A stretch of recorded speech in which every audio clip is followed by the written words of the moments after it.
Bonjour à tous, bienvenue. Merci de suivre les directs consacrés aux enseignements de l'espace Parole Vivante sur Évangélisation Vision 2000+ et sur Divin Amour TV. Le mardi dernier, c'est l'enseignement sur le monde des esprits à la lumière de la doctrine de l'Église qui a été évoqué comme thème.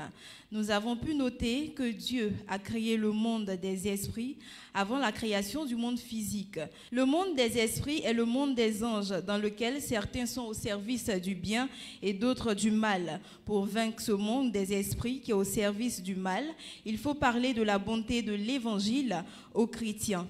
Sans toutefois voir le démon partout, il faut instaurer des ministères dans l'Église pour les écoutes et le discernement.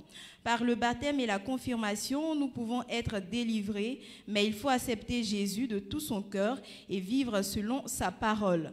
Le thème qui nous réunit aujourd'hui est le chrétien face à l'acquisition de l'argent et des biens matériels à la lumière de la doctrine sociale de l'Église catholique. Il sera développé par le frère Jean-Emmanuel Clément Akobé, fondateur de la communauté catholique Mère du Divin Amour et docteur en théologie dogmatique de l'Université catholique de l'Afrique de l'Ouest. Une émission animée comme chaque mardi par la sœur Myriam de l'Agneau Pascal. Elle est docteure en philosophie et licenciée en théologie de l'Université catholique de Louvain-la-Neuve. Elle est enseignante-chercheur et spécialiste de Paul Ricoeur. C'est une conférencière internationale qui intervient en Afrique et en Europe. La sœur Myriam de l'Agneau Pascal co-anime cette émission avec le frère Samuel Marie Dibi, diplômé en théologie pastorale à l'Institut supérieur de pastorale et de catéchèse à l'Université catholique de l'Afrique de l'Ouest à Abidjan. Il est porteur d'un ministère personnel d'évangélisation au sein de la communauté catholique Mère du Divin Amour. Le frère Samuel Marie est aussi directeur de société. Sur ce plateau, ils sont en compagnie du frère Mathias Marie Esso, la sœur Marie-Cécile de l'Espérance et le frère Ewi Gervais pour la partie témoignage de cette émission. Ils nous feront un partage de leur expérience sur le thème « Le chrétien face à l'acquisition de l'argent et des biens matériels à la lumière de la doctrine sociale de l'Église catholique ». Restez avec nous sur Divin Amour TV.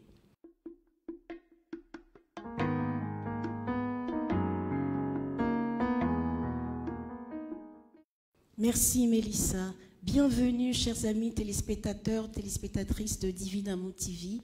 Vous êtes effectivement à votre émission dont l'intitulé est « Le chrétien face à l'acquisition de l'argent et des biens matériels à la lumière de la doctrine sociale de l'Église ». En général, quand on entend parler d'acquisition d'argent ou de biens matériels, on fait référence à des choses qui ne sont pas neutres, à des outils qui ne sont pas neutres. D'ailleurs, sur l'état de la question, deux courants s'affrontent. Il y a les tenants de l'évangile dit de pauvreté, c'est-à-dire ceux qui disent que l'évangile et la pauvreté font bon ménage. D'un autre côté, il y a les tenants de ceux qui disent que l'évangile et la prospérité ne sont que des sœurs jumelles. Ce sont les tenants de l'évangile de prospérité. En fait, on pourrait dire que depuis la nuit des temps, la question matérielle occupe une place particulière dans la vie du croyant et aussi de l'Église entière. Pour le chrétien, cette question d'argent est aujourd'hui devenue un outil indispensable de discernement. Alors, docteur Clément Akobé, je voudrais me tourner vers vous et pour vous poser cette question. En tant que théologien en dogmatique, est-ce que Dieu a voulu dans sa création l'argent et les biens matériels pour le bien de l'humanité ou pas? Donnez-nous quelques précisions sur l'essentiel de l'enseignement de l'Église sur les notions d'argent et d'acquisition de biens matériels, s'il vous plaît. Je vous remercie pour cette émission assez importante. Effectivement, le bien par excellence, c'est Dieu lui-même.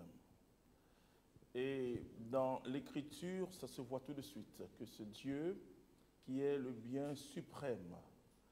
Mais Dieu a fait toutes choses d'abord, avant de créer l'homme. C'est-à-dire Dieu a mis des choses à la disposition de l'homme. Et quand on lit par exemple Genèse chapitre 2, verset 15, Dieu a tout fait et il a établi l'homme pour la gestion de tout ce que lui, il a créé. L'homme devait prendre soin des plantes, des animaux, etc. Donc Dieu a mis déjà à la disposition de l'homme des biens de tout genre. Alors, docteur, pourquoi a-t-on parfois le sentiment que l'argent est un sujet tabou pour les catholiques? Qu'est-ce qui est à l'origine de ce sentiment? Oui, il y a parfois une exagération. Et comme l'a dit notre sœur, deux courants s'affrontent toujours. Vous voyez, c'est ce que j'appelle les courants d'opposition. Et l'Évangile ne nous enseigne pas ça. Et à chaque fois, quand deux courants essayaient de s'affronter, Jésus donnait l'essentiel du message de Dieu. L'argent ne doit pas être un sujet tabou.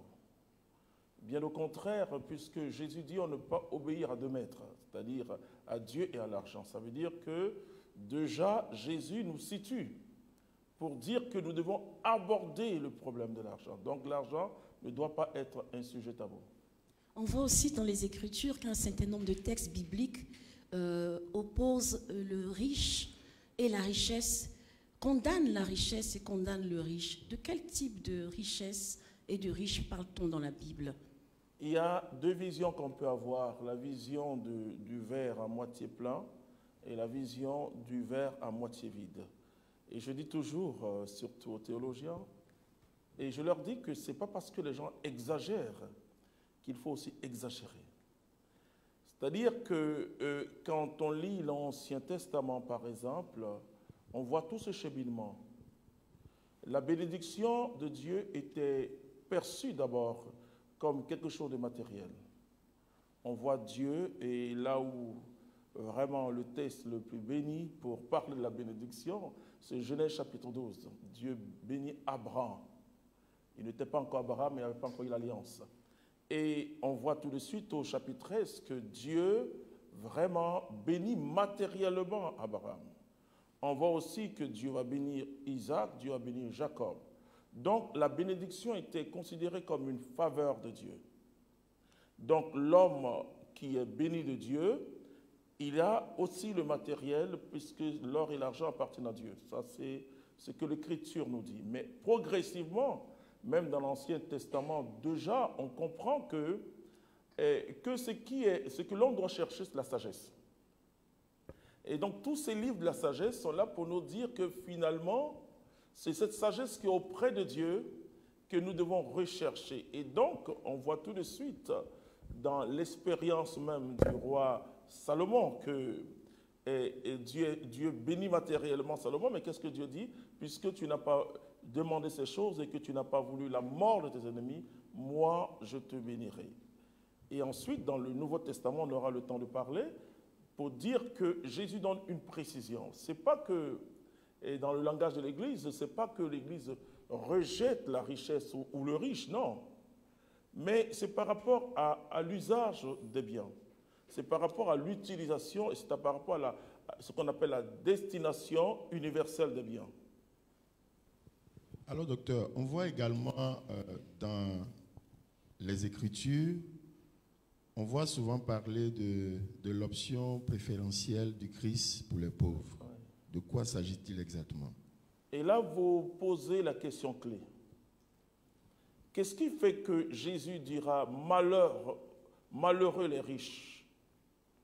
Mais il dit malheureux les riches en référence aux pauvres. Et c'est pourquoi il finit cette séquence de l'Évangile en disant que heureux ceux qui sont riches pour Dieu. Voilà. Ça veut dire que le riche dans la parole de Dieu, deux choses. D'abord, c'est celui qui ne compte pas sur Dieu et celui qui compte sur ses biens. Et ça peut être même, je ne sais pas moi, un tout petit bien. Hein? Et le pauvre, c'est qui? Le pauvre, c'est d'abord celui qui s'attend à Dieu, celui qui compte sur Dieu. C'est ce qu'on appelle les pauvres du Seigneur. Il peut être riche matériellement et être pauvre d'esprit. Donc, et on n'a jamais dit dans la Bible, et ce sont des traductions, hein, on n'a jamais dit dans la Bible « heureux le pauvre ». Non, attention. Quand l'Écriture nous dit « heureux le pauvre », parce qu'il y a des... Et on va d'une autre tradition à l'autre, quand on dit « heureux le pauvre », c'est pour dire que le temps d'être rassasié est arrivé. Mais sinon, c'est principalement heureux le pauvre de cœur. Donc la misère matérielle n'est pas un cantique de l'Évangile. Non, ce n'est pas le cantique de l'Évangile. Mais la misère spirituelle, là, c'est le cantique de l'Évangile. Parce qu'on peut être pauvre et puis être orgueilleux, donc tu es riche. Alors, est-ce que le chrétien dans l'Église catholique est encouragé à acquérir de l'argent et des biens matériels ou pas? Et si oui, qu'est-ce que l'économie du royaume? D'accord, c'est deux positions. Et c'est là où, en tant que dogmaticien, je veux apporter simplement ma modeste contribution. Et je viens de remettre à mon archevêque un livre que je suis en train d'écrire sur l'économie du royaume. Parce que, d'abord, il ne faut pas confondre les niveaux. Et qu'est-ce que la pauvreté évangélique? La pauvreté évangélique n'est d'autre que, d'abord, d'accepter Jésus-Christ comme mon seul trésor et de partager. Le pauvre, dans l'Écriture, cette pauvreté du cœur, c'est d'abord celui qui sait que tout ce qu'il a vient de Dieu. Donc, il n'est pas orgueilleux, imbu de lui-même. Le pauvre, dans l'Évangile, il peut aussi être le pauvre matériel. Et ça, la question que vous me posez, c'est la question du pauvre matériel. Et ce pauvre-là, la Bible met en opposition. Il y a la parabole de l'homme riche et de Lazare le pauvre. C'est-à-dire que ce n'est pas que la richesse est une mauvaise chose, mais le fait que tu ne partages pas. Et que finalement, ton Dieu, et c'est pourquoi Jésus ne dit pas autre chose que Dieu, mais il dit, on ne peut pas avoir deux maîtres, c'est-à-dire maman. Hein? C'est-à-dire quand tu es attaché à l'argent. Et quand tu es attaché, mais l'Écriture ne nous empêche pas, ni la doctrine de l'Église, qui est une interprétation de l'Écriture, parce que souvent quand on parle du magistère, on pense que c'est quelque chose qu'on a inventé. Non. Non, non, non. Ça découle de l'Écriture et de la tradition apostolique. Alors, je vais lire par exemple ce que l'Église dit de ce que c'est qu'un laïc. Parce que ensuite, il y a la vie religieuse qu'on appelle la pauvreté évangélique. Là où il y a parfois une grosse erreur, c'est qu'il y a des niveaux de pauvreté évangélique. Les trois conseils évangéliques, qu'ils soient de pauvreté, chasteté et d'obéissance, est vécu par tous les chrétiens. Et parmi les chrétiens, ce qu'on appelle les religieux, et professent ça publiquement pour dire, moi, je m'engage dans une forme de pauvreté qui consiste au renoncement des biens personnels. J'ai vu des biens personnels parce que quand vous voyez les congrégations, sont garnies de biens, hein, mais de biens personnels. Je m'abandonne totalement, mais ça, ce n'est pas ce que le laïc doit vivre. Alors, voici ce que le laïc doit vivre selon le Concile Vatican II, Lumen Gentium numéro 31. La vocation propre des laïcs consiste à chercher le règne de Dieu, précisément à travers la gérance, vous voyez, la gérance des choses temporelles qu'il ordonne selon Dieu. Ils vivent au milieu du siècle, c'est-à-dire engagés dans tous les divers devoirs et travaux du monde, dans les conditions ordinaires de la vie familiale et sociale, dont leur existence est comme tissée. C'est à eux qu'il revient d'une manière particulière d'éclairer et d'orienter toutes les réalités temporelles auxquelles ils sont étroitement unis, de telle sorte qu'elles se fassent et prospèrent constamment selon le Christ et selon la louange du Créateur et Rédempteur. Donc, vous comprenez qu'il y a des niveaux. Malheureusement, c'est vrai que beaucoup de gens confondent les niveaux de pauvreté évangélique.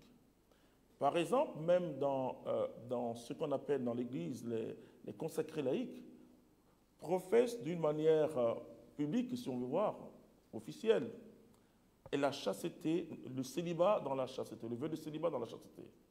Et vivent aussi d'une manière, mais pas aussi radicale que les religieux, une forme d'obéissance.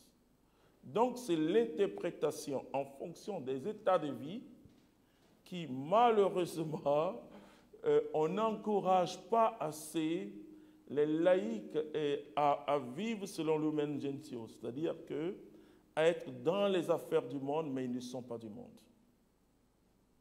Voilà. Docteur, est-ce à dire concrètement qu'un clerc ou un consacré n'est pas appelé ou habilité à acquérir de l'argent ou des biens matériels? Oui, c'est son état.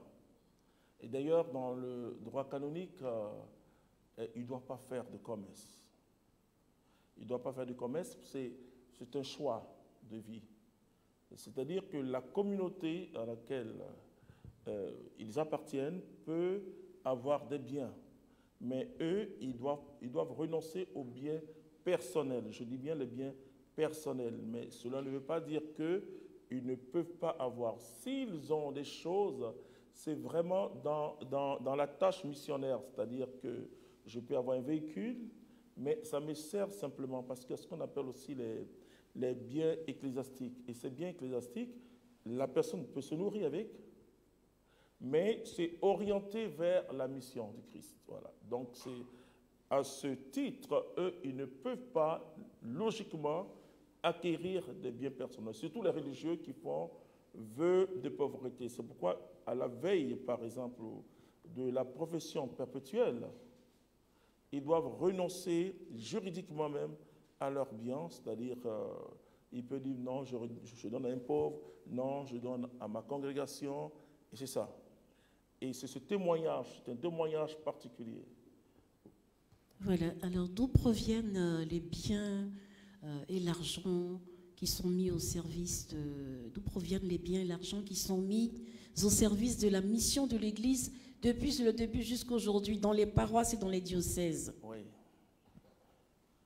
L'Église se présente aussi comme une société humano-divine. Et donc l'Église a besoin de vivre. On parle des biens ecclésiastiques. Et les biens ecclésiastiques, c'est le devoir des fidèles de pouvoir aux besoins de l'Église. Il y a des lois qu'on appelle les lois ecclésiastiques, par exemple, le dîner de culte, par exemple, et qui revient à une journée de travail par mois et pas un. Bon. Et je trouve que c'est de pas assez. Il y a aussi des contributions exceptionnelles. Il y a aussi des dons et legs. C'est-à-dire des fidèles sont touchés par le Seigneur et font des grands biens, surtout entre le XIIe siècle et le XXe siècle. Il y a eu beaucoup de legs, même les monastères ont été parfois construits par des chrétiens pieux mais riches matériellement. Alors, docteur, dans le courant charismatique, la communauté nouvelle, les groupes de prière, les ministères, on entend souvent parler de la notion de la dîme. Oui. Pouvez-vous nous donner l'origine catholique de cette notion? D'accord. Quand on lit d'abord Genèse chapitre 14, on voit le mot dîme apparaître. D'abord, on voit Abraham qui fait une dîme à Melchisédek. Donc, ensuite, dans le livre de Lévitique et dans la loi des Juifs, on voit parler de la dîme. La dîme qui consiste le dixième des revenus. Ça s'appelle le dixième des récoltes, etc. Mais le dixième des revenus. Et dans l'Église catholique, et si vous lisez l'histoire de la Révolution française, vous allez voir que la dîme était comme un genre d'impôt dans l'Église. C'est-à-dire que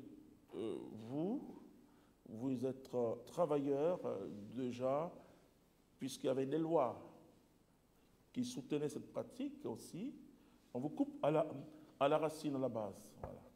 Mais après la Révolution française, qui était une révolution douloureuse pour l'Église, il y a eu, pas qu'on a renoncé à la dîme en tant que telle, mais ça ne fait plus partie de l'enseignement catholique. Et donc, pour dire la dîme et l'Église catholique, il n'y a aucun écrit du magistère sur ça, je dis depuis plusieurs années. Et ça ne fait pas partie d'une pratique. Maintenant, la dîme peut être une pratique volontaire de certains chrétiens parce qu'il y a ce qu'on appelle la piété populaire. La piété populaire n'est pas forcément la piété officielle. Voilà. Mais elle peut devenir une piété officielle. C'est comme, par exemple, le chemin de croix, qui est une piété même privée, je le dirais au départ, et qui est devenue aujourd'hui une piété populaire. Donc, la pratique de la dîme aujourd'hui, des chrétiens qui sont encouragés, moi, dans la conférence épiscopale de mon pays, à encourager, oui, pas imposer, attention, parce que à encourager les chrétiens, c'est une sorte d'offrande. Hein. J'aurai le temps de vous partager, de parler du Nouveau Testament par rapport à la dîme. Voilà, est-ce que vous pouvez peut-être préciser ça? Parce que je sais que Jean Plia, oui, de Vénérée Mémoire, est un des premiers laïcs dont l'Église catholique a parlé de la dîme, à remettre au goût du jour la dîme. Oui. Et c'est une personnalité qui était très entendue partout dans l'Église catholique, dans le monde entier. Est-ce que vous pouvez préciser cela, s'il vous plaît? Oui, c'est-à-dire que, bon là, vous allez me pousser à développer ça un peu plus. Et tout ce qui s'est passé dans l'Ancien Testament, vous voyez l'Ancien Testament, la grille de lecture de l'Ancien Testament sur le Nouveau Testament. Et ce sont Dieu donne les lois et ce qu'on appelle l'économie du salut. C'est-à-dire c'est progressivement que Dieu révèle, progressivement comme un grand pédagogue, tous ces mystères. Et le dévoilement, c'est dans le Nouveau Testament à travers la personne de Jésus-Christ. Et même les sacrifices, les holocaustes, qu'est-ce que Dieu voulait dire? Il faut, bon, pour comprendre tout cela, c'est l'éclairage du Nouveau Testament, qui est l'aboutissement, et c'est ce qu'on appelle, c'est l'accomplissement de tout, et de non seulement de toutes les prophéties, hein, du bonheur, et tout le bonheur que l'homme cherche, l'accomplissement c'est en la personne de Jésus-Christ de Nazareth. Et donc la dîme, en fait de compte, c'est le peuple d'Israël, surtout les Juifs, parlait de dîme pour aider le temple et pour aider ceux qui sont au service du temple. Sinon, ce n'est pas pour autre chose. C'est-à-dire qu'on pourrait parler de un tiers. Et moi j'ai peur de tout ce qui est fétiche. Tout ce qui est foi de fétiche, c'est ce qui contient un absolu. Il n'y a que Dieu seul qui est l'absolu des absolus. C'est-à-dire que le peuple participait, c'est une autre façon. Puisqu'Israël dit, par exemple, alors que Pharaon ne voulait pas qu'Israël avait leur bien, il dit, nous allons servir Dieu avec notre bien. Vous voyez? Donc, il pouvait parler des tiers de vos... On voit ça dans le Nouveau Testament, les disciples donnaient tout. Et donc, ce n'est pas le thème dîme qui est important. Et d'ailleurs, c'est que moi j'enseigne aux gens, quand tu donnes la dîme, c'est-à-dire que tu participes à quelque chose. Si tu es dans une communauté, si tu veux soutenir quelque chose, c'est une dîme, tu donnes à qui tu veux. Parce que ce n'est pas à une... Et ça aussi, il y a des débats stériles, que je trouve stériles, quoi. On dit non, c'est à telle catégorie de personnes ou telle catégorie de personnes. Dans l'Église catholique, c'est la liberté. Il y a ce qu'on appelle les obligations. Les obligations, et d'ailleurs, je m'étais rendu compte que Pâques de l'année dernière, et juste après Pâques, j'ai voyagé, et cette année, donc je suis allé, comme on dit, payer mon année de culte. Voilà. Parce que là c'est une obligation. Ensuite, quand je vais à la messe, c'est un souhait. Mais ce n'est pas une obligation de faire la quête, mais c'est vraiment un souhait, vraiment. Mais celui qui ne fait pas la quête parce qu'il n'a pas l'argent, bon, ce n'est pas de sa faute. Mais celui qui a et qui ne fait pas, c'est aussi un problème. Parce qu'on adore Dieu aussi avec nos biens matériels. Et ça, c'est très important. Donc, on donne la dîme, d'ailleurs, j'ai dit aux gens, parce qu'il y a beaucoup même de théologiens bibliques qui parlent, c'est aux Lévites qu'il faut donner, mais je dis attention, ce sacerdoce que nous avons, c'est un sacerdoce nouveau. Ce n'est pas un sacerdoce lévitique. Tu donnes la dîme à qui tu veux. Il faut encourager les chrétiens à soutenir l'Église. C'est-à-dire, vous voyez ce que j'ai en train de dire? Il faut encourager, on peut dire que c'est à soutenir l'Église et à soutenir les communautés, et surtout celles qui sont reconnues par l'Église. C'est-à-dire que parce que Je donne un exemple, quand l'Église reconnaît par exemple un institut, l'Église demande au peuple de Dieu de soutenir. Vous comprenez? Mais je crois que c'est un débat stérile qu'il faut arrêter, parce qu'il ne faut pas créer une loi, parce que nous sommes dans la grâce. Et que le chrétien, il donne à qui il veut. Prenez ça comme une offrande, qui donne à qui il veut. Très bien, donc le chrétien donne à qui il veut, c'est une offrande. Nous allons passer à la partie témoignage de notre émission et je voudrais recevoir ici un éminent invité. Vous êtes ingénieur commercial, directeur de société, diplômé de Stanford Seed pour le développement des entreprises. Vous êtes diplômé de l'école canadienne coaching de gestion et vous êtes aussi prédicateur de l'évangile. Bienvenue à vous, frère Gervais Huy. Pouvez-vous nous partager votre expérience de la question de l'argent et des biens matériels, du rapport à l'argent? Merci, sœur Myriam.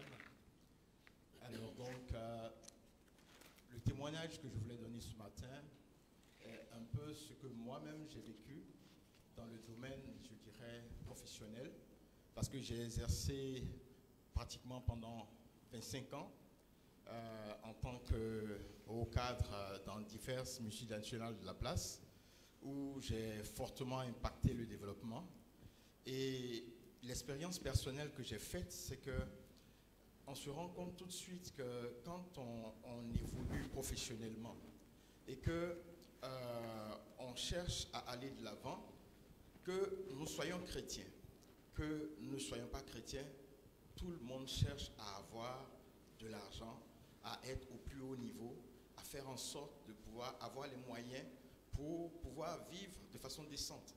Donc, pour nous tous qui sommes laïcs, pour ceux qui sont païens comme chrétiens, l'argent aujourd'hui est une nécessité pour avoir une vie, je dirais, épanouie, une vie où on sait s'offrir ce qu'on veut. Et on s'est rendu compte dans le milieu que très souvent, l'alternative pour pouvoir être nanti passe par les sectes ésotériques. Et beaucoup de chrétiens, beaucoup de païens qui étaient des amis sont entrés dans les sectes parce que simplement on leur promettait là-bas de pouvoir être au sommet et avoir suffisamment de moyens. Et moi, l'expérience que j'ai faite m'a montré qu'il n'était pas nécessaire d'entrer dans les sectes ésotériques. Et vu mon expérience, la conversion, ma vie communautaire, ma relation avec Dieu, j'ai eu humblement du succès dans le milieu professionnel. J'ai travaillé à un haut niveau sans être dans les sectes ésotériques. Et l'évangélisation dans laquelle j'ai été aussi a permis à plusieurs jeunes de comprendre qu'il n'était pas nécessaire d'être dans les sectes ésotériques pour pouvoir être à un haut niveau. Et qu'est-ce que vous avez développé dans votre ministère par rapport à la question de l'argent? Vous êtes d'ailleurs porteur d'un ministère personnel dénommé le ministère catholique de transformation et de développement. Oui. De quoi s'agit-il exactement? Et le mandat de Dieu dans ce ministère, c'est faire sortir mon peuple de la pauvreté. Et développer, faire sortir mon peuple de la pauvreté. Voilà. Ouh là là, quelle ambition! De quoi s'agit-il exactement? Comment sortir le peuple de la pauvreté? Alors, l'expérience évangélique qu'on a faite, c'est qu'on s'est rendu compte que la mentalité, la pauvreté est une question de mentalité. La pauvreté est vraiment une question de mentalité. Et la parole de Dieu nous aide véritablement à le comprendre. Quand j'ai lu la Bible, je me suis rendu compte que la Bible me dit « Soyez parfaits comme votre Père Céleste est parfait ». Donc le Dieu que je sers est un Dieu d'excellence et un Dieu de perfection. Et donc j'ai encadré plusieurs cadres pour faire en sorte qu'ils développent non seulement l'excellence, mais la perfection dans leur travail. Et ça leur a permis d'être au sommet, à un certain niveau, pour pouvoir occuper des hauts postes de responsabilité dans leur vie quotidienne. Et c'est dire que, en tant que chrétiens, dans l'œuvre d'évangélisation, nous avons travaillé à transformer les mentalités, faire en sorte que des personnes qui se disent « bon, vraiment, je n'y arriverai pas », se disent aujourd'hui « j'y arriverai ». Et ils sont arrivés. Parce que simplement, il y a eu un changement de mentalité. Ils sont devenus des leaders. Et ces leaders-là, aujourd'hui, ont commencé à impacter les milieux de vie dans lesquels ils sont. J'ai vraiment un exemple partant, surtout dans, dans la conversion. C'est que j'étais comme directeur commercial d'une structure au Burkina. Et un samedi où j'étais en train de travailler, il y a un des fournisseurs qui est arrivé rapidement, il voulait échanger avec moi. Et il s'est rendu compte, au fur et à mesure qu'on a ouvert le débat, que j'avais une grande connaissance dans le domaine spirituel. Et ça l'a étonné parce que pour lui, on ne pouvait pas être à ce haut niveau de responsabilité et être aussi engagé dans sa foi. Mais l'élément, c'était quoi? C'est que celui-là, il était prêt à entrer dans les sectes ésotériques. Et quand il a regardé le modèle de vie dans lequel je suis entré, aujourd'hui, il fait partie de la communauté de l'Emmanuel et il continue d'évoluer comme il faut dans la vie. Et comme je vous assure qu'aujourd'hui, dans diverses sociétés de la place, nous avons des personnes que nous avons encadrées, que nous avons coachées, qui sont là, qui occupent des postes de responsabilité, qui ont une vie épanouie, qui conduisent des familles et qui sont heureux. Aujourd'hui, j'ai 4 enfants. Ces 4 enfants, par la grâce de Dieu, sont en train de terminer leurs études, pratiquement en Europe. Le dernier vient d'avoir son bac et il va partir. Et mon épouse et moi, on est en train de vivre une romance parce que simplement, vraiment, on vit de l'amour de Dieu. Amen. Voilà. Quels sont les principes de cette transformation mentale et financière? Comment est-ce que de la transformation mentale, on en arrive à un mieux-être financier et matériel? Alors, donc, quand on lit l'Évangile, on se rend compte que Jésus est venu nous donner un modèle de vie. Jésus est venu nous donner un modèle de vie. Il y a le modèle naturel dans lequel nous sommes, mais il y a la vie qu'on appelle la vie éternelle, qui est pour moi la vie qualitative de Dieu. Et comme modèle, nous marchons à la suite de Jésus, et à partir de ce modèle-là, on ne se limite pas. C'est-à-dire, les choses du monde ne peuvent pas nous limiter. Les blocages, les situations qu'on peut rencontrer ne peuvent pas nous limiter. Par contre, lorsqu'on a une situation difficile, ça devient pour nous un challenge. Ça devient un lieu de motivation parce qu'on doit vaincre. Parce que l'objectif de l'épreuve, c'est de passer en classe supérieure. Mais votre pensée est assez intéressante aujourd'hui quand on regarde l'état de la Côte d'Ivoire et l'état de l'Afrique. Votre langage est très séduisant. On voit plein de diplômés qui sont au chômage. Qu'est-ce que vous pouvez faire pour tous ces diplômés au chômage ou pour ces personnes qui n'ont même pas de diplôme mais qui peuvent travailler? Vous proposez quoi exactement? Alors, on a fait une petite expérience, je dirais, à Benoît, où on a eu avec une autorité de la place à conduire plusieurs conférences pour permettre aux jeunes qui étaient dans le vivrier de prendre conscience qu'ils étaient capables, à partir de ce qu'ils avaient, de pouvoir développer des activités qui vont leur permettre d'avoir les moyens de subsistance. Des jeunes qui se demandaient qu'est-ce qu'ils pouvaient faire, ont cru qu'à partir de ce qu'ils avaient, ils pouvaient transformer leur vie et faire en sorte de pouvoir trouver les moyens d'aller de l'avant. Et donc, on a plusieurs expériences comme ça qu'on a vécues, même au Burkina Faso, et dans un certain nombre de lieux dans lesquels nous sommes passés. Merci beaucoup. Alors, nous recevons notre deuxième spécialité. Elle est ingénieure commerciale, option marketing, négociation et vente. Est formatrice du projet PME-PMI initié par l'État de Côte d'Ivoire. Elle est directrice de société et prédicatrice au sein de la communauté Mère du Divin Amour. Elle, son nom, c'est Marie-Cécile de l'Espérance Agoussi. Alors, sœur Marie-Cécile, soyez donc la bienvenue à cette spéciale émission. Alors, que pouvez-vous nous donner comme témoignage sur la notion d'argent et l'acquisition de biens matériels?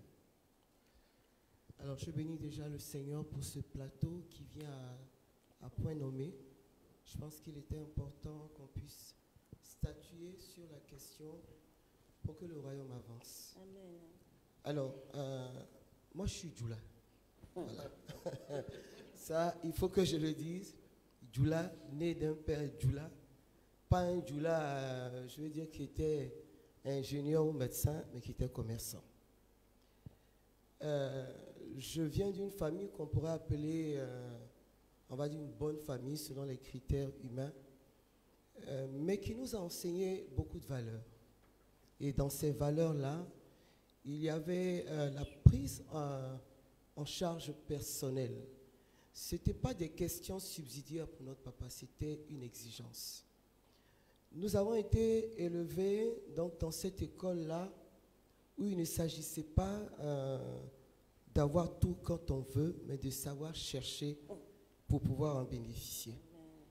Et je me souviens que dans cette éducation, nous faisions les meilleures écoles, mais en même temps, quand tu as le CP, tu dois savoir que le chauffeur ne te dépose plus et que tu dois aller lutter le bus.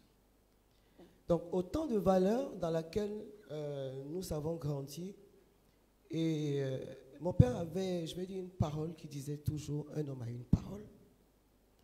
Et il nous disait « je me suis construit pas parce que j'avais des parents riches, et croyez-moi, ses parents étaient bien pauvres, mais parce que j'avais une parole. Et c'est à partir de cette parole de confiance que j'ai pu percer certains milieux, on va dire professionnels ou du business. » C'est très tôt que j'ai été initié au commerce. Nous faisons partie de ces groupes d'enfants qui sont au CM2 mais qui vendent du toffee. Malheureusement, mais je dis heureusement parce que tout ce que le Seigneur fait est bon. Ce père-là est décédé quand nous étions en 3e, mais il nous avait déjà positionnés sur une façon de marcher. Et déjà quand nous étions en 3e, je me souviens que ma sœur aînée et moi, on était jeunes, mais on n'hésitait pas à aller acheter de la marchandise et à le vendre. On manquait de rien, ça je ne veux pas, mais cette notion d'aller chercher, on va dire c'était notre levain, c'était notre motivation personnelle. Et quoique papa n'était pas là, il nous fallait relever un challenge. Et c'est d'ailleurs pour ça que c'est vraiment 40 ans après, c'est-à-dire seulement cette année, qu'on a parlé d'héritage. Parce qu'on n'avait pas voulu entrer dans cette démarche, on a voulu rester sur le fait que chacun devait aller bâtir son héritage. Et puis, chemin faisant, nous sommes 16 enfants, 13 ingénieurs commerciaux. Voilà, c'est-à-dire qu'à un moment ou à un autre, chacun se sent attiré par le business. Je vais dire, c'est le sang.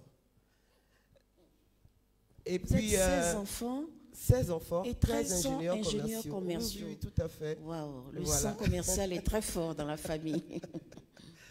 Alors, après, bon, il y a une pharmacienne, etc. Mais c'est vraiment, on va dire, celles qui viennent faire l'exception, quoi. J'ai travaillé en administration, hein, donc dans des sociétés de la place.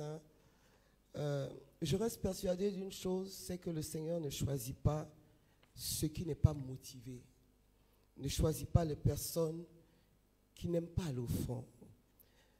Très tôt, on va dire mon premier poste, j'étais chargé, on va dire, des zones telles que l'Est. J'allais jusqu'à Bouna, seul, au volant de ma voiture. J'étais une jeune femme de 25-26 ans. Je faisais déjà à l'époque 700-800 km. Et je me souviens que quand j'arrivais chez mes clients, que je me présentais, il y avait une question. Vous êtes sûr que vous êtes venu seul? Je disais, oui, mais toi, tu es femme-garçon.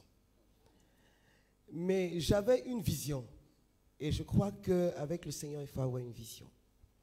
Cette vision, c'était de m'assumer pleinement et de ne pas vivre aux dépens de quelqu'un. Et puis, au bout d'un certain temps, j'avais quand même, on va dire, un formateur en matière de marketing qui avait estimé que j'avais quelque chose et qui m'avait encouragé justement à entrer dans l'enseignement. Ce que j'ai fait pendant, on va dire, 2 ans, mais je reviens, je dis, je suis Djoula. Au bout de 2 ans, il y a eu donc des projets initiés par l'État de Côte d'Ivoire pour permettre justement à des jeunes de s'installer. Et j'ai été appelé à cette formation. Puis, je suis parti à une autre entreprise. Mais je veux dire que la majorité des postes que Dieu m'a donné d'occuper, en dehors du salaire, il y avait toujours un objectif à atteindre. Et cet objectif avait un intéressement. Voilà. Et c'est ça qui me poussait constamment de l'avant. Et finalement, un jour, j'ai senti vraiment le besoin de partir. Partir pourquoi? Parce que j'estime qu'il y a un temps où on doit travailler pour les autres et un temps où on doit entrer dans l'épanouissement et le développement, puisant dans les talents que le Seigneur a mis en nous. Et c'est comme ça que j'ai décidé de bâtir mon entreprise. J'ai bâti mon entreprise. Je prêchais déjà l'évangile. Quand j'ai décidé de partir, je comptais sur quoi? Je comptais sur Dieu. Je comptais sur quoi? Sur la réserve de Dieu en moi. Et j'ai prêché l'évangile. Je cherchais l'argent. Voilà. Et puis, j'ai parcouru beaucoup de pays de ce monde. Il m'a fait entrer dans beaucoup de milieux. J'ai vu les valeurs développées dans certains milieux qui m'ont beaucoup attristé. Et je pense que ça m'a permis véritablement de comprendre la profondeur de notre évangélisation. Et ça m'a permis de comprendre aussi qu'il était nécessaire d'acquérir une certaine richesse car on ne rentre pas dans ces milieux qu'il veut. Voilà. Et donc, c'est dans vraiment, j'ai fait toute forme de commerce, le commerce de paille, vraiment toute forme de commerce, mais je le dis franchement, c'était par pure grâce de Dieu. Quand j'entrais dans un milieu, dans ces milieux-là, qui vraiment, ils avaient une grande estime de moi, aucune causerie n'était vaine, elle se terminait toujours par une petite prière. On m'appelait la Vierge Marie, mais tant que je pouvais prier et annoncer le Seigneur, j'avais pas de souci. Voilà. Et puis finalement, c'est dans cette veine, j'ai créé 3 entreprises dans plusieurs secteurs qui m'a permis, on va dire, de soutenir la mission, de soutenir mes frères et sœurs, de soutenir bien sûr ma famille, jusqu'à ce qu'un jour, je veux dire, il y a eu une connexion stratégique du Saint-Esprit où je revenais donc justement du pèlerinage en Israël. Le Seigneur m'avait déjà interpellé en Israël pour me dire il faille que tu ailles à l'UCAO. Dès que je suis arrivé, le premier coup de fil, c'était le fondateur. Il dit ma fille, tu dois aller à l'UCAO. Quand je lui ai dit, il dit vraiment, Dieu est fort. Et puis je suis parti, j'ai arrêté le commerce. Parce qu'il fallait aussi que ma qualité de service soit éprouvée. Il fallait aussi que le détachement de l'argent entre dans les valeurs que le Seigneur devait m'inculquer. Je suis, comme j'ai dit, né dans une bonne famille, initié au commerce. À l'argent, qu'on le veuille ou pas, après il y a des adhérences. Et je pense que le Seigneur avait besoin de briser ces adhérences. J'ai tout abandonné. Je suis allé à l'UCAO. J'ai continué de servir le Seigneur dans cette disposition. Je n'ai manqué de rien. J'ai expérimenté la providence de Dieu. J'ai expérimenté l'amour plus grand de l'homme. J'ai pu voir aussi la détresse de l'homme sous un autre angle. Mais j'ai compris, Dieu m'avait permis d'être riche. Mais aujourd'hui, il me permet d'être prospère. Voilà. Et pour moi, ça n'a pas de prix. C'est cette paix du cœur, cette paix de l'âme, cette paix de l'esprit. Pour rejoindre la parole de Saint Jean qui dit « Je désire que tu prospères comme prospère l'état de ton âme ». Je prospérais, mais l'état de mon âme n'avait pas prospéré. Aujourd'hui, je prospère avec toutes les dimensions de mon être. Et c'est une prospérité qui est joyeuse parce qu'elle est au service des hommes. Il n'y a pas très longtemps, le fondateur m'a dit « Ma fille, tu reprends tes activités parce que le Seigneur m'a convaincu que tu es toute détachée et que maintenant, tu peux reprendre parce que tu sauras lui donner ce que tu auras amassé. » Donc, là, ça coïncidait malheureusement avec le corona. Mais je pense que je suis au torrent pour recevoir des directives afin de rebondir. Là, je serai archi-milliardaire pour le royaume. Alléluia. Amen. Alors, sœur Marie-Cécile, vous êtes également porteuse d'un ministère personnel au sein de la communauté Mère Divine Amour, le ministère d'Espérance et d'Impact, où vous accompagnez des femmes. Alors, dans toute l'expérience que vous avez eue, est-ce que vous pouvez nous parler un peu de comment, dans cet accompagnement, vous êtes amené, n'est-ce pas, à faire sortir les femmes, à les positionner, à les installer comme voilà, vous venez de nous dire? Alors, je veux dire que dans l'accompagnement des femmes, ce que nous avons constaté, hein, c'est que les femmes basculent très vite dans une certaine débauche ou dans une certaine désillusion qui est liée justement à l'attrait du monde. Et nous avons compris justement qu'il était important pour ces femmes de se prendre en charge.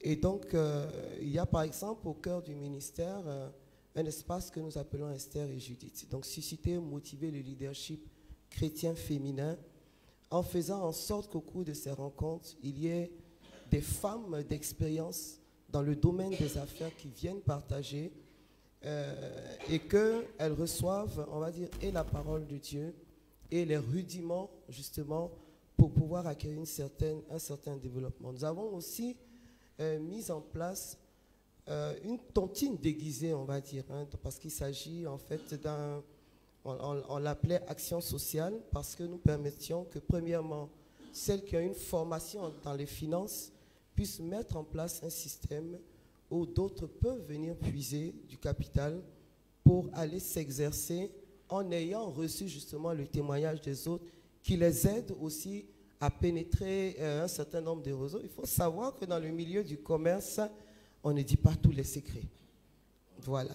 Et donc, quand vous avez des personnes qui ont la crainte de Dieu et qui finalement comprennent la nécessité d'épauler d'autres, des portes s'ouvrent. Donc, c'est comme ça que certaines ont été initiées au commerce en Chine, en Turquie, etc. Mais nous continuons de prier pour que, premièrement, le pays lui-même soit riche et ensuite qu'il y ait des opportunités. Mais nous pensons que 2050, dont nous parle le fondateur, ce sera le siècle des femmes riches. Amen. Au nom de Jésus. Voilà. Merci beaucoup, sœur Marie-Cécile, pour ce beau témoignage. Je voudrais maintenant recevoir l'invité spécial de ce jour, un autre invité qui est juriste licencié en droit privé. Vous avez été ex-chef de personnel d'une société de la place. Vous êtes directeur de société. On ne vous connaît pas sur ce jour. Vous êtes prédicateur. Aujourd'hui, c'est le directeur de société que nous voulons entendre. Que pouvez-vous nous dire, le directeur de société chrétien? Alors, merci Berger Mathias Marie de nous dire que pensez-vous de tout cela et qu'est-ce que vous avez développé par rapport à la question de l'argent et des biens matériels. Merci, sœur Myriam, et je dis merci aussi à notre Père pour ce thème. Alors, ma perception par rapport à l'argent et les biens matériels est venue de deux événements majeurs qui se sont produits dans ma vie. Le premier événement, c'est la misère dans laquelle je suis né. On ne choisit pas la famille dans laquelle on est. Dieu a bien voulu que je naisse dans cette famille pour que je touche du doigt ce que c'est que la misère. La petite histoire, c'est que je suis allé à l'école avec beaucoup de difficultés. Les livres, c'était même, j'allais dire, un luxe d'avoir des livres. Et par la grâce de Dieu, Dieu m'a permis de faire un parcours scolaire. Le deuxième événement, qui a marqué même et qui a créé en moi une blessure profonde dont la guérison s'est passée quand je suis rentré en communauté, lorsque j'ai découvert le visage de ce qu'on appelle un père. Je dis très souvent que le fondateur, il est le fondateur d'une communauté à laquelle j'appartiens, mais il est plus un fondateur pour moi, il est un père. Parce que sa rencontre a permis de rétablir les choses dans ma vie, m'a guéri profondément. Vous savez, dans le passé, je ne pouvais pas être là et puis entendre quelqu'un parler de son papa. Et quand la personne commence à parler de son papa, je me mets à pleurer parce que je n'ai pas eu ce bonheur de voir quelqu'un me prendre par la main, aller m'inscrire à l'école, dire fils, comment c'est passé. C'était vraiment difficile. Et donc ces deux événements m'ont forgé une mentalité. J'ai dit qu'à partir de moi, il ne faudrait pas que la postérité qui qui viendra après moi connaît cette misère, cette pauvreté. Et donc, je me suis dit, il faut que je réussisse dans la vie. C'est un défi que je devrais relever. C'était mon objectif. Et je prenais au sérieux mes études. Et j'ai eu le BPC. Quand j'ai eu le BPC,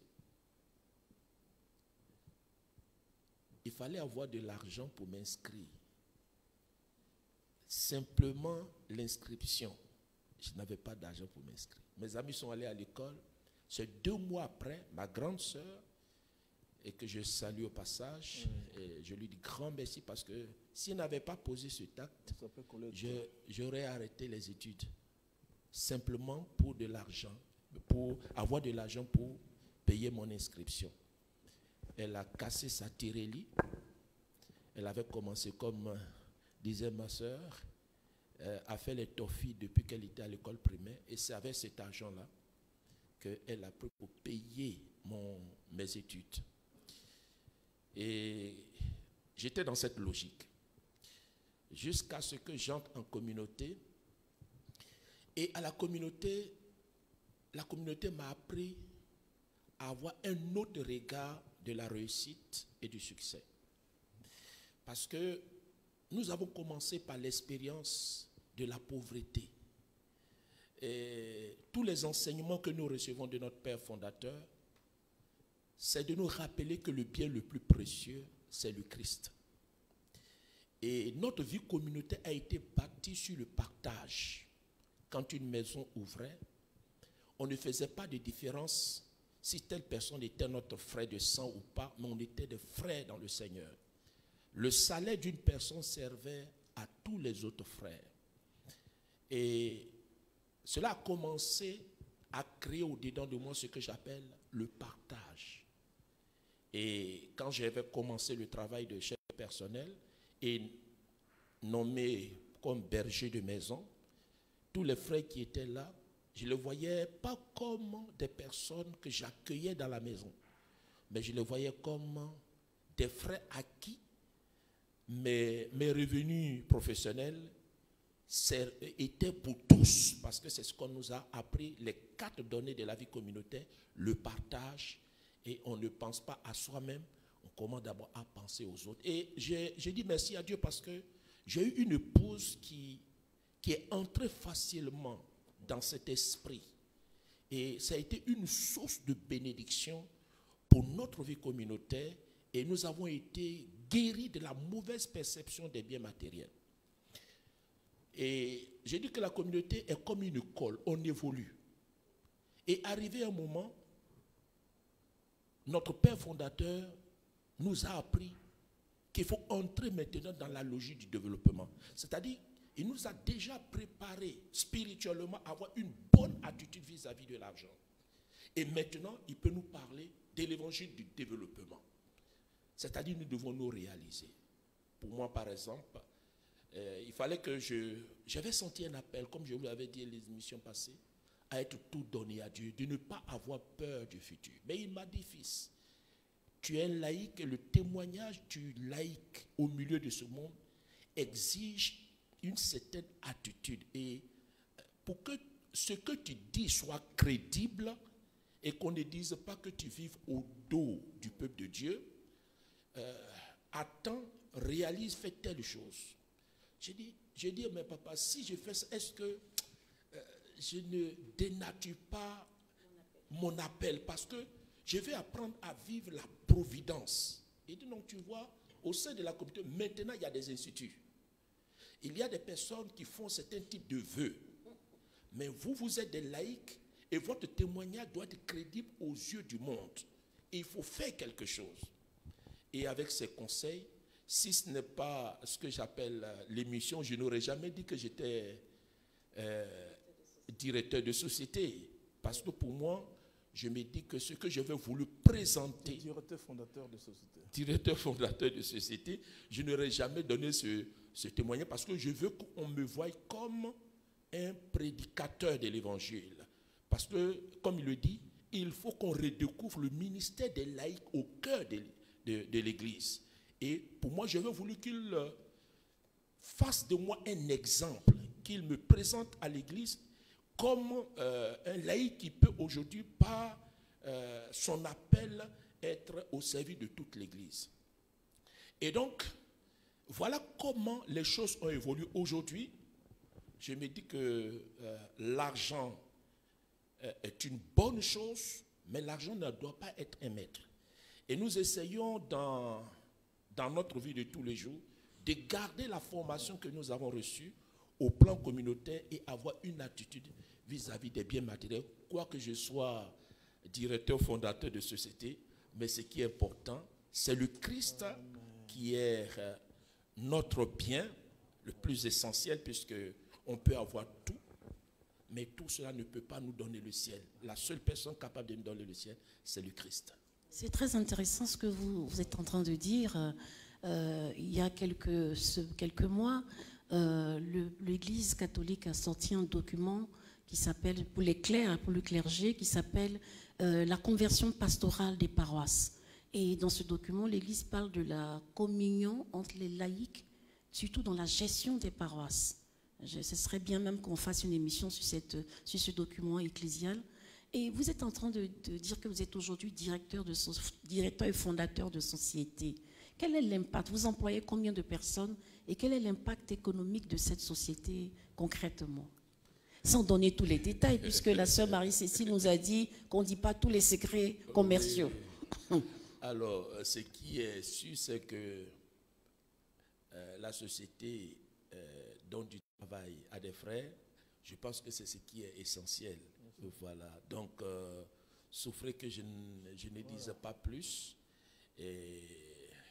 Mais ce que je voudrais aussi ajouter, c'est la dimension de la motivation. Alors, très souvent, on peut nous taxer de prêcher un évangile qui est beaucoup tourné vers les réalités matérielles, tout et tout. J'ai dit non, parce qu'il faut prêter une oreille attentive au message d'un prédicateur. Vous voyez, nous sommes dans un continent qui contraste avec une vérité. La vérité, c'est que, au plan international, quand on a les données économiques, l'Afrique est le pays, le continent le plus riche, mais en même temps, la population est la population la plus pauvre. Alors, on a compris que c'est une question de mentalité. La richesse et la pauvreté sont des données de mentalité. Parce qu'on peut se réaliser en construisant des personnes qui aspirent à la réussite. Sans oublier que nous sommes chrétiens, que la vocation première du chrétien, c'est la sainteté. Et la sainteté, c'est-à-dire la communion, la vie avec Dieu. Sans pour autant oublier la dimension du temporel. C'est en cela que nous croyons que le salut, la théologie sur le salut, a évolué, à mon sens, et je parle sous la couverture du docteur, c'est qu'aujourd'hui, on parle d'un salut qui prend en compte tout l'homme. Le salut n'est pas seulement eschatologique, mais il y a la réalité du quotidien.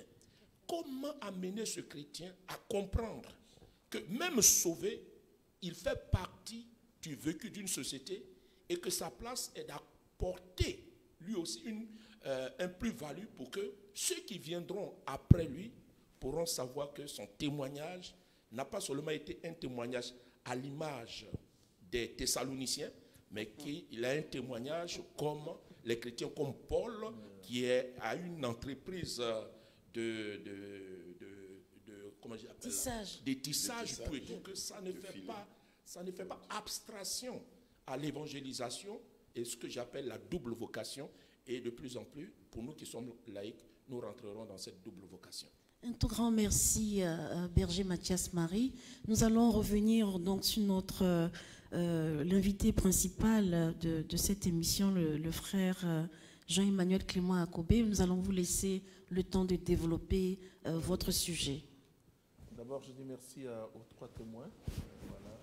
Concernant l'apôtre Paul, il travaille de ses mains. Effectivement, c'est pas entreprise comme on le voit aujourd'hui. C'est-à-dire qu'il entreprenait des choses pour y vivre. Et c'est très important ce que nous avons, moi je me sens édifié par ce que... Vous voyez, je vais lire un peu parce qu'il faut comprendre.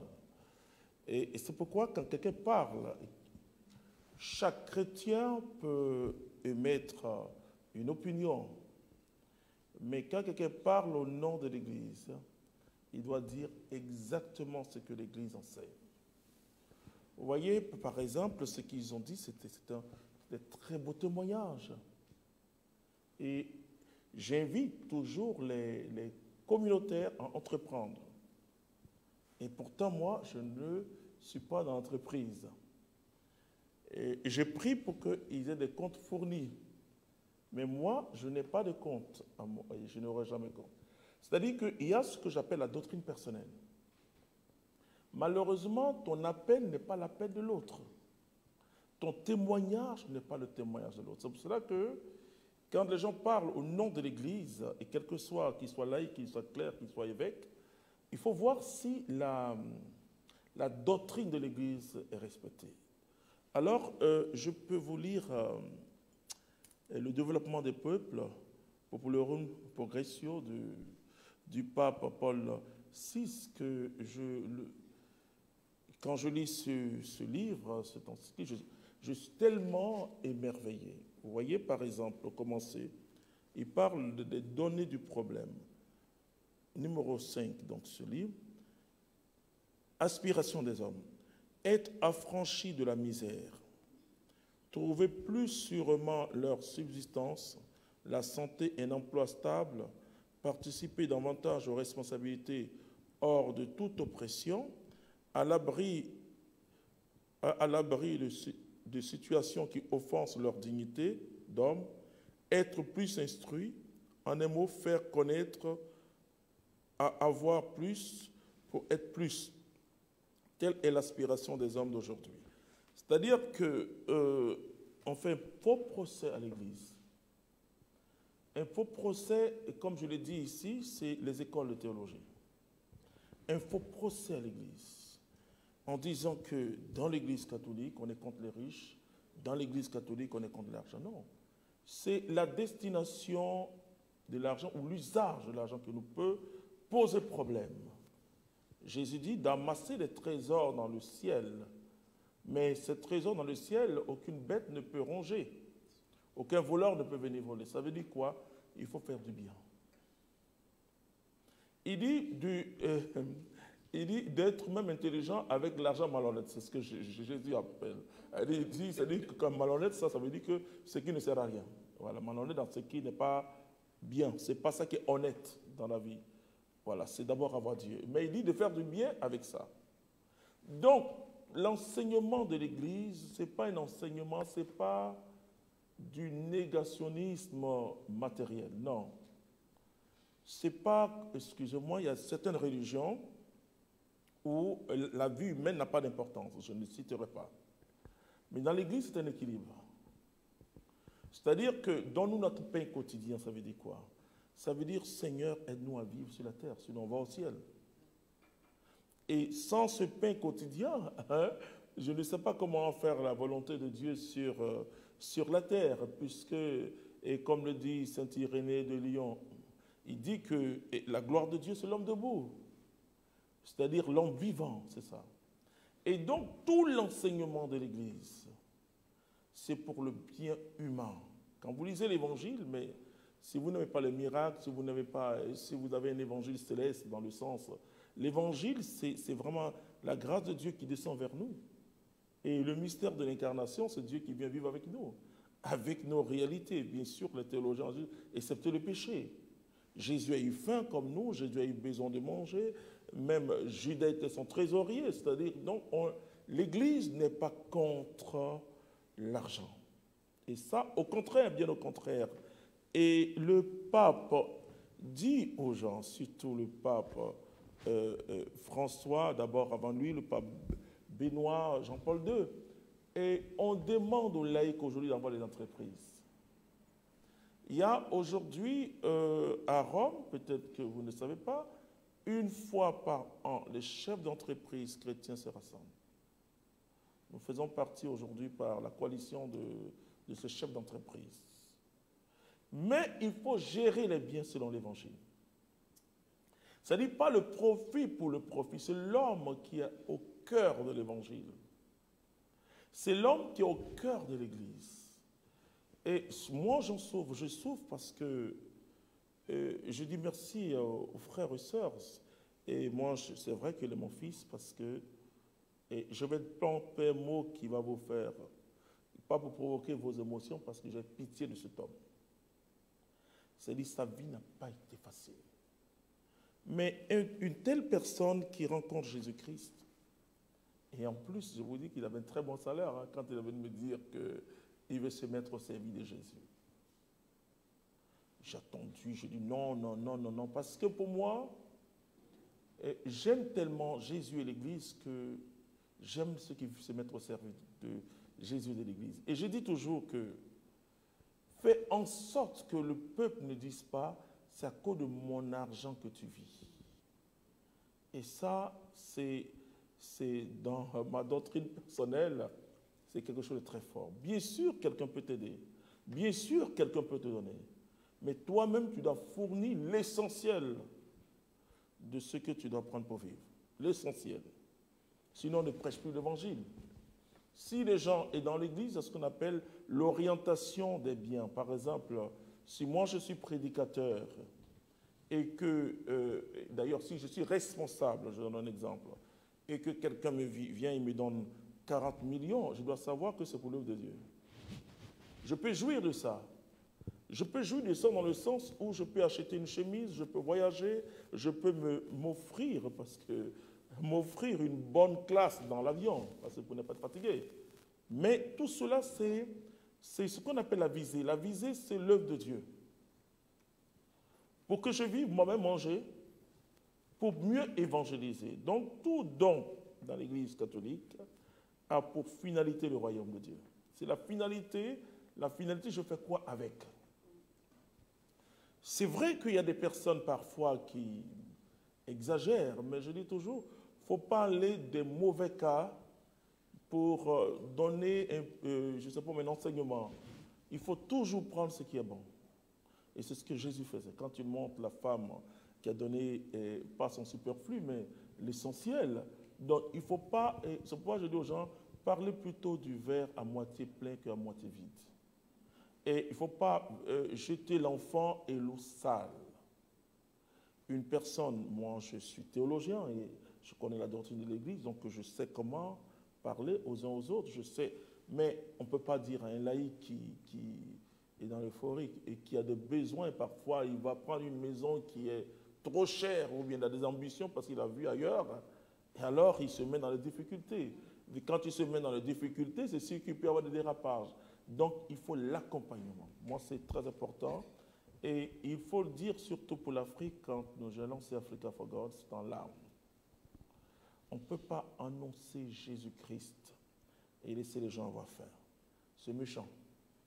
On ne peut pas annoncer Jésus-Christ et laisser les gens avoir faim.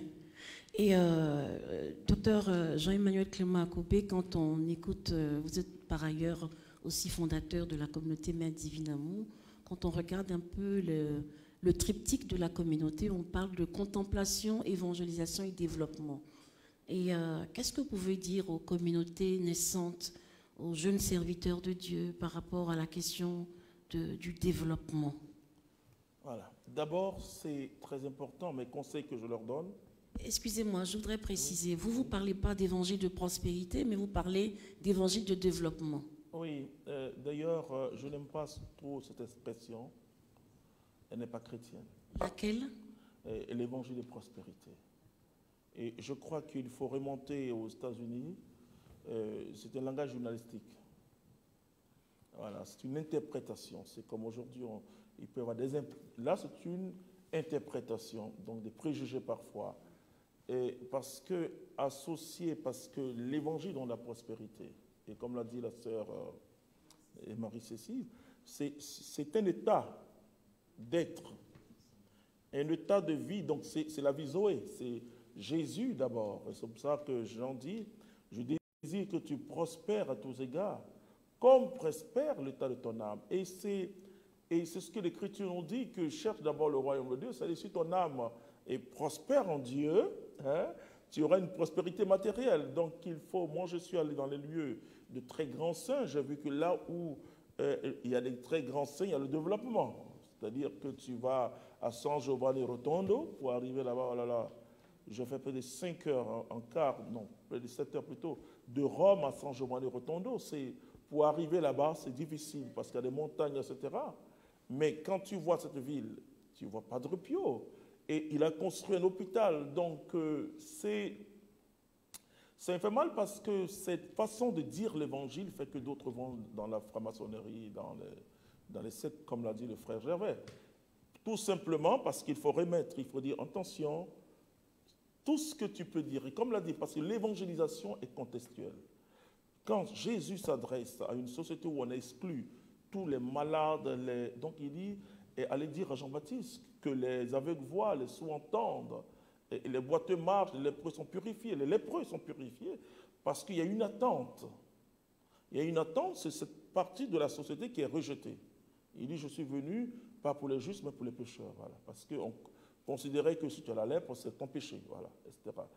En Afrique, comment évangéliser? Vous avez des gens qui meurent par le palu, parce qu'ils n'ont pas l'argent. Comment évangéliser? Vous voyez, il y a ce qu'on appelle l'appât. Et Jésus le fait. Il prêche, il guérit. Ensuite, il conduit les gens un peu plus haut. Mais moi, je viens de prêcher une retraite, j'ai des sessions, et vraiment, j'ai insisté pour que les gens, d'ailleurs, en pandémie, dont je ne veux pas trop de personnes, mais il y a des gens qui sont glissés, qui sont venus pas pour grandir, mais parce que le problème est réel, là. Ah, voilà. Alors, ça m'oblige, dans le mois d'août, à faire certaines retraites où pour ces personnes-là, parce que c'est vrai que tu parles de la vie mystique, mais celui qui a faim, celui qui est malade, qui attend. Vous voyez, et il ne faut pas. Jésus n'est pas aussi exigeant que nous dans la religion, ce qu'on veut faire. Non. C'est l'homme. Il est venu, Dieu a tellement aimé le monde qu'il a fait venir son Fils. Donc, pour moi, c'est ça. Ce n'est pas parce que les autres, les gens, prennent l'argent à gauche, à droite pour faire ce qu'ils veulent. Mais il faut, surtout en Afrique, il faut prêcher un Christ qui délivre, qui apporte le développement, qui sauve l'homme dans ce que l'Église appelle le développement. On appelle le développement intégral. Le développement intégral commence d'abord par mon âme. Ensuite, touche la morale et touche aussi ma vie économique, ma vie sociale. C'est toutes les dimensions de notre vie que Jésus est venu sauver. Hein. Voilà ce que je peux dire. Un tout grand merci. Nous sommes au terme de notre émission. Je voudrais simplement repasser la parole à vous, Marie-Cécile, pour votre mot de fin. Alors, je voudrais simplement dire à tous ceux qui nous écoutent que je crois fortement que le Dieu que nous prions a mis en chacun un talent et que ce talent doit être fructifié. Il doit être fructifié. Et je voudrais aussi dire à tous ceux qui, d'une façon ou d'une autre, ont un regard péjoratif sur les serviteurs de Dieu, nous sommes des ambassadeurs du Christ. En d'autres aussi, on parlerait de députés. Pour comprendre la vie du serviteur, il faut voir comment les députés vivent.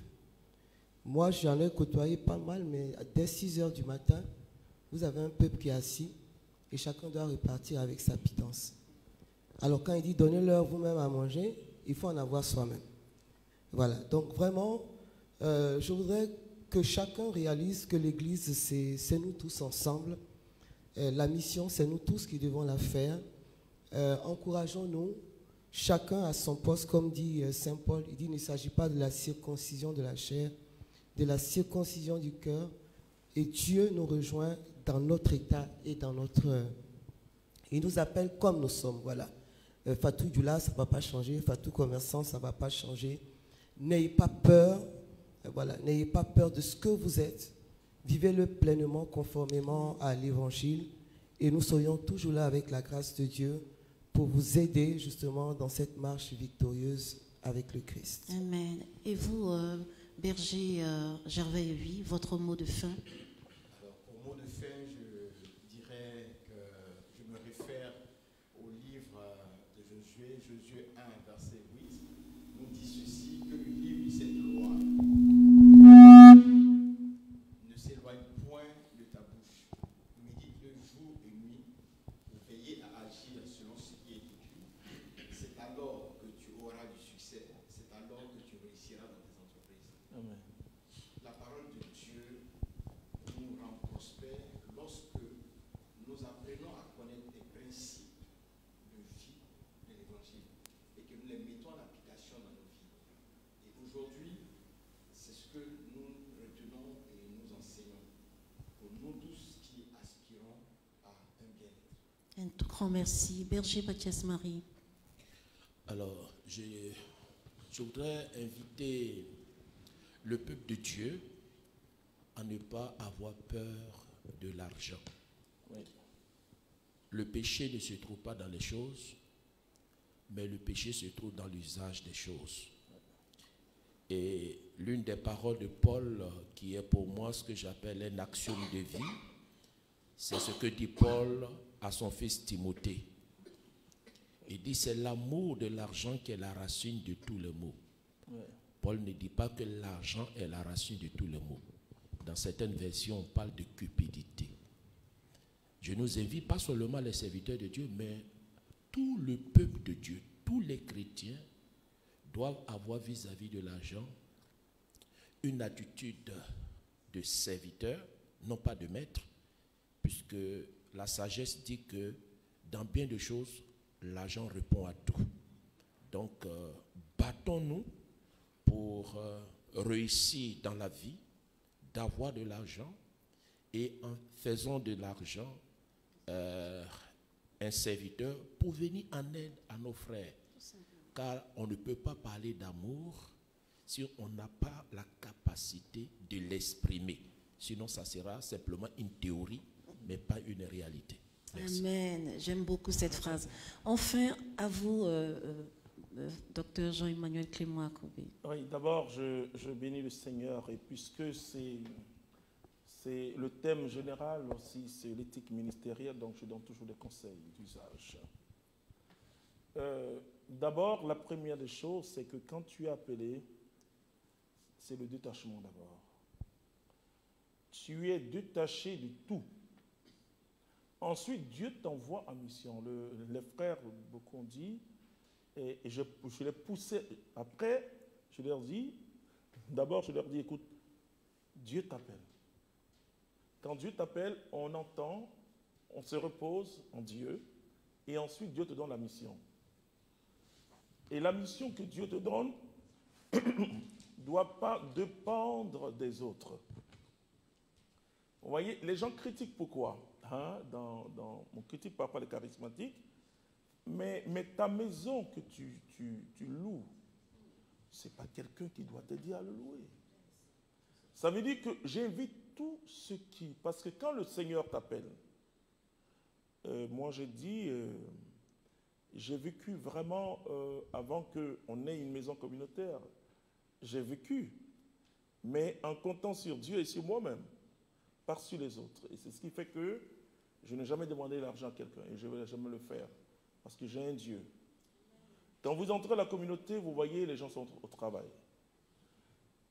La deuxième des choses, il ne faut pas, vous voyez, une communauté ou un ministère doit compter que sur Dieu et les membres, pas sur ceux qui viennent prier. Je vous donne un exemple, par exemple, dans le ministère de mon épouse, je lui ai dit, ceux qui viennent pour la première fois ne doivent pas faire la quête. Jamais ils doivent faire la quête, parce qu'ils doivent découvrir Dieu. Et parce que la quête se plaît chrétien. Les autres n'ont pas de dons, n'ont pas d'autres choses, mais ce sont des thèmes. C'est-à-dire que quand tu lis l'Écriture, tu comprends que ce sont les chrétiens qui ont pour devoir de soutenir l'œuvre de Dieu. Ce n'est pas les païens.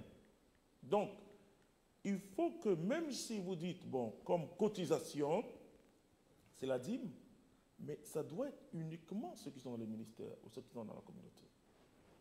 Les autres, ils peuvent vous aider. Mais il ne faut pas que l'aide aide. Le mot aide veut dire quoi? C'est comme un accompagnement, mais tu dois qu'il marche. Je veux dire que tu ne veux pas dire que quelqu'un t'aide dans le... Ça, c'est la prise en charge. La prise en charge est différente. Tu ne peux pas, ce n'est pas possible. Et parce que je le dis en toute humilité, et d'ailleurs c'est ce qui fonde la considération de l'Église vis-à-vis de la communauté, savent que c'est d'abord Dieu et les membres qui doivent transmettre. Donc, je vous invite, jeunes serviteurs, à le faire comme cela. Deuxièmement, quand la communauté elle avance, vous voyez, par exemple, dans l'Église catholique, on ne se lève pas pour faire des cotisations au hasard. C'est ce pouvoir de l'évêque. Ça veut dire que tu fais un rassemblement.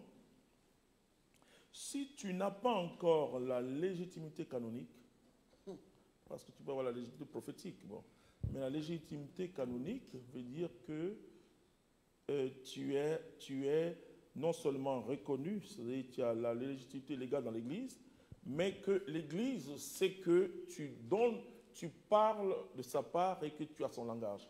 À partir de cet instant, et toujours en accord, je peux vous dire par exemple, pour la communauté de Super Gabon, c'est toujours avec l'accord de l'archevêque d'Abidjan. On ne peut pas dire. Et puis ensuite, quand tu as eu cela, il y a ce qu'on appelle l'orientation. C'est-à-dire, tu as fait quoi avec? Et comme cette personne qui a mis un bijou dans une quête et qui a retrouvé ce bijou dans la main d'une quêteuse. En fait, dans le... En fait, je sais pas moi. Non, en fait, je sais pas, voilà, quelque chose. Ouais, c'était bracelet. Bon, non. Écoute, c'est orienté vers tout ce qui concerne le royaume de Dieu. Donc, quand ces mesures élémentaires, par exemple, l'Église va toujours s'inquiéter quand elle va voir que, personnellement, elle va faire des enquêtes, à savoir, mais est-ce que tu as été directeur de société, est-ce que tu as été telle chose? Et puis, du coup, tu deviens riche. On va dire, mais pourtant Dieu, mais quand Dieu donne, c'est pour le royaume, c'est pour construire, c'est pour acheter des micros, c'est pour travailler pour lui. Voilà. Mais toi, homme de Dieu, si tu étais homme d'affaires, tu restes homme d'affaires. Et d'ailleurs, tous ceux qui travaillent, c'est leur argent qu'ils prennent pour financer l'œuvre, hein, parce qu'ils sont les premiers bienfaiteurs de l'œuvre. Quand Dieu il te confie quelque chose, c'est ça, hein? Tu es le premier bienfaiteur. Donc, quand on sait gérer ces choses-là, personne ne dira. Tu vis aux dépens du peuple de Dieu. Et aussi, ne jamais associer la prière et l'argent. Une personne qui est bénie par Dieu peut venir dire, ok frère, voici une offrande. Et cette offrande, c'est pour encore prier pour les autres. Oui, c'est pour que tu achètes des vitamines, surtout en ce temps de pandémie. Mais ce n'est pas pour toi dans le sens, même si tu profites de ça. Donc, c'est ça l'esprit de l'Église catholique. Un tout grand merci, Dr Jean-Emmanuel Clément Akobé. Je voudrais vous dire un grand merci à tous nos distingués intervenants. Merci à chacun d'entre vous pour la qualité du débat et de vos réponses. Je vous dis merci à vous, chers amis téléspectateurs de Divine Amour TV. Merci à toute l'équipe technique et à la semaine prochaine pour une autre émission. Que Dieu vous bénisse. Merci ma sœur. Alors merci à vous, chers téléspectateurs, de nous avoir suivis.